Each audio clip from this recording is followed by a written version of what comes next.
നമ്മളെ പുതിയ വീഡിയോയിലോട്ട് എല്ലാവർക്കും സ്വാഗതം. ഞാൻ കുറേ ദിവസമായി വീഡിയോ ഒന്നും അപ്ലോഡ് ആക്കാത്തത്.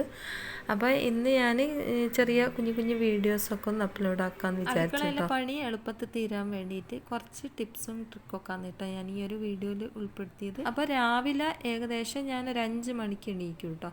5 മണിക്ക് എണീച്ചാൽ നമുക്ക് 5:30 ആകുമ്പോഴത്തേക്ക് നമ്മളെ പ്രാർത്ഥനയും കാര്യങ്ങളൊക്കെ നമുക്ക് ചെയ്യാൻ കഴിയും കേട്ടോ. അരമണിക്കൂർ കൊണ്ട് നമ്മളെ പ്രാർത്ഥനയും കാര്യങ്ങളൊക്കെ ചെയ്യുക. അതിൻ്റെ ഇടയിൽ കുളിക്കുന്നവരുണ്ടെങ്കിൽ കുളിക്കുക ചെയ്യുക, എല്ലാം നമുക്ക് ചെയ്യാൻ പറ്റും കേട്ടോ.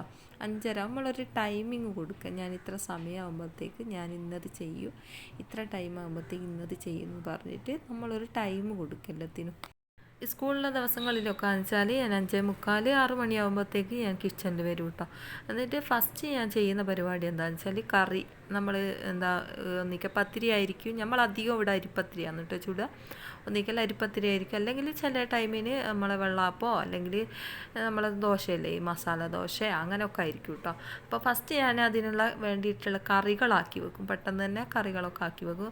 തലേന്ന് തന്നെ നമ്മൾ അതിന് വേണ്ടിയിട്ട് തലേന്ന് രാത്രി തന്നെ നമ്മളിതിന് വേണ്ടിയിട്ട് ഓരോന്ന് കട്ട് ചെയ്ത് വെക്കുക വെച്ചാൽ നമുക്ക് എളുപ്പമാണ് കേട്ടോ. നമുക്ക് രാവിലെ തന്നെ ഉണ്ടാക്കി കൊടുക്കാം. പിന്നെ തലേന്ന് കറി വെച്ച് വെക്കുന്ന പോലെ വെച്ചാൽ കുഴപ്പമില്ല കേട്ടോ, രാത്രി തന്നെ ചെയ്ത് വെക്കാം. അപ്പോൾ പണി നമുക്കൊന്നും കൂടി എളുപ്പമാവും കേട്ടോ. പിന്നെ ഞാൻ രാവിലെ തന്നെയാണ് കറി വെക്കൽ. എനിക്ക് ഫ്രഷ് ആയിട്ട് തന്നെ കിട്ടണമെന്ന് വിചാരിക്കും കേട്ടോ. എനിക്ക് തലേന്നൊന്നും വെച്ചാൽ എനിക്ക് അങ്ങനെ ശരിയാവില്ല. അപ്പോൾ അങ്ങനെ നമ്മൾ തേങ്ങ ഒക്കെ ഇതേപോലെ പൂണ്ടിട്ടിട്ട് ഒരു പാക്കറ്റിലാക്കി വെക്കുകയെന്ന് വെച്ചാൽ എളുപ്പമാണ്. രാവിലെ തന്നെ അടിച്ചിട്ട് മിക്സിൻ്റെ ജാറിലിട്ട് അടിച്ചിട്ട് നമുക്ക് കറിയിലേക്കൊക്കെ ഒഴിച്ച് കൊടുക്കാനൊക്കെ എളുപ്പമാണ് കേട്ടോ. ഇങ്ങനെ ചെയ്ത് വെച്ചാൽ മതിയാവും. തലേന്ന് രാത്രി തന്നെ കട്ട് ചെയ്തിട്ട് കൊടുത്താൽ മതി. ഞാൻ അധികം ചിരവലില്ല കേട്ടോ. ചിരവാണ്ട് എളുപ്പപ്പണി എന്താന്ന് നോക്കിയിട്ട് നടക്കും കേട്ടോ. ഇതേപോലെ അടിച്ചിട്ട് അന്ന് രാവിലെ തന്നെ അടിക്കുകയെന്ന് വെച്ചാൽ രാവിലെ തന്നെ അടിക്കല്ലേ, തലേന്ന് അതുപോലെ കട്ട് ചെയ്ത് വെക്കും. അങ്ങനെയൊക്കെ ചെയ്താൽ മതി. അപ്പോൾ അതും ഒരു എളുപ്പപ്പണിയാണേ. സ്കൂളില്ലാത്ത ദിവസം വെച്ചാൽ ഞാൻ ക്ലീനിങ് ഒക്കെ കഴിഞ്ഞതിന് ശേഷമാണ് പത്തിരി ചുടലും അതുപോലെ തന്നെ കറി വെക്കലൊക്കെ കേട്ടോ. അപ്പോൾ രാവിലെ തന്നെ ഞാൻ കൊലായും ഒക്കെ പെട്ടെന്ന് തന്നെ അടിച്ച് വാരി തുടച്ചം കിട്ടേക്കും കേട്ടോ. എണീച്ച് ഒന്നും നോക്കിയില്ല, അടുക്കളേൻ്റെ ഭാഗമേ നോക്കിയില്ല. എന്നിട്ട് രാവിലെ തന്നെ അടിച്ച് വാരി തുടയ്ക്കലും അടുക്കളേൻ്റെ കൗണ്ടർ ടോപ്പ് എല്ലാം തുടച്ച് വൃത്തിയാക്കിയിടും കേട്ടോ. അപ്പോൾ നമുക്കൊരു പോസിറ്റീവായിട്ടുള്ള ഒരു മൈൻഡ് വരും, എല്ലാം ചെയ്യാമെന്നുള്ളൊരു മൈൻഡ് വരും. പിന്നെ ഞാൻ മിറ്റം അടിച്ച് വാരി വന്നതിന് ശേഷമാണ് പത്തിരി ചൂടലും കറി വെക്കലും ഒക്കെ കേട്ടോ. അപ്പോൾ നമുക്ക് എളുപ്പത്തിൽ പണി തീരുന്ന പോലെ ഒരു ഫീൽ വരും കേട്ടോ.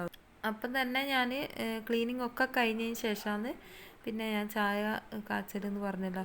അതിനോടൊപ്പം തന്നെ ഞാൻ കറിൻ്റെ പണിയും അതുപോലെ തന്നെ ചോറിൻ്റെ പണിയൊക്കെ അതേ അടുപ്പത്ത് തന്നെ ആക്കി ഇങ്ങെടുക്കും കേട്ടോ. ഈ തേങ്ങ ഞാൻ പൂണ്ടെടുത്തിട്ട് ഒരു റെസിപ്പി ഉണ്ടാക്കിയതായിരുന്നു കേട്ടോ. ഞാനിപ്പോൾ മിക്സിൻ്റെ ജാറിലേക്ക് ഇട്ട് കൊടുത്തിട്ട് അതിലേക്ക് ഞാൻ ശർക്കര ഇട്ട് കൊടുത്തിട്ട് പിന്നെ കുറച്ച് അരിപ്പൊടി ഇട്ട് കൊടുത്ത് നല്ലോണം ഒന്ന് വെള്ളം ഒഴിച്ചിട്ട് അടിച്ചെടുത്തിട്ട് നമ്മൾ അടുപ്പിൽ വെച്ചൊന്ന് വിരകി എടുക്കും കേട്ടോ ഈ ഒരു കൂട്ട്. അപ്പോൾ ഈ ഒരു വീഡിയോ എന്നോട് വിട്ടുപോയി എടുക്കാൻ, അതിൽ കാണുന്നില്ല കേട്ടോ.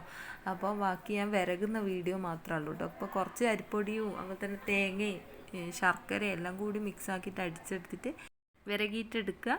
എന്നിട്ട് നമുക്കൊരു വാഴൻ്റെ ഇലയിൽ ഇട്ട് കൊടുത്തിട്ട് അത് ആവിച്ചമ്പിൽ വേവിച്ചെടുത്തതാണ് കേട്ടോ അത്. അപ്പോൾ വീഡിയോ മുഴുവനായിട്ടൊന്ന് കണ്ടിട്ടൊന്ന് നമ്മളെ വീഡിയോക്കൊന്ന് ലൈക്ക് അടിക്കാൻ മറന്നു വെറുതെ. ഇതുപോലെ വിരകിയെടുത്തിട്ട് ഞാൻ വാഴൻ്റെ ഇലയിലേക്ക് ഇട്ട് കൊടുത്തിട്ട് നമ്മൾ ആവിച്ചമ്പിലേക്ക് വെച്ച് കൊടുക്കുകയെന്ന് കേട്ടോ.